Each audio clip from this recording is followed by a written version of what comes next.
చాలా సినిమాలు వచ్చినాయి తెలుగులో, అన్ని చూసే ఈ మధ్యన. ఏంటంటే రెండే కథలు అన్ని సూపర్ హిట్లు. తెలుసా మీకు? తెలుగులో లాస్ట్ 10 years గా వచ్చిన సినిమాలన్నీ రెండే స్టోరీస్.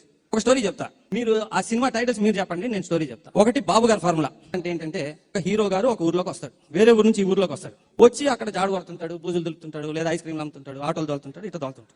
మధ్యలో ఇంటర్వెల్ ముందు చిన్న ఒక ఫ్యామిలీకి హెల్ప్ చేస్తుంది. ఇంటర్వెల్ ముందు ఎవడో గుర్తుపడతాడు, బాబు గారు అంటాడు. ఇతను నో అంటే వాడు కళ్ళు తుడుచుకుంటాడు. ఇంటర్వెల్ అయినాక అతను గాని వాళ్ళ బాబు గాని ఒక పెద్ద పుడింగ్ అనమాట, అతను అన్ని వదిలేసి వచ్చి సాక్రిఫైస్ చేసి ఇక్కడ జాడు కొడుతున్నాడు. ఇది బాబు గారి ఫార్ములా. మీరు ఏ సినిమా తీసుకోండి, చాలా ఉన్నాయి. భాషతో మొదలైంది, మొన్నటి దాకా అయ్యే వస్తాను. రెండో ఫార్ములా గుండమ్మ ఫార్ములా, నాగిరెడ్డి గారిది. ఒక విలన్ ఉంటాడు, విలన్ ఇంట్లో హీరో పనికి చేస్తాడు. విలన్ కూతురుగా లైన్ వేస్తుంటాడు. విలన్ ఎంత సన్నాసి అంటే కూతురు లైన్ వేస్తుంటే కూడా అది తెలియదు.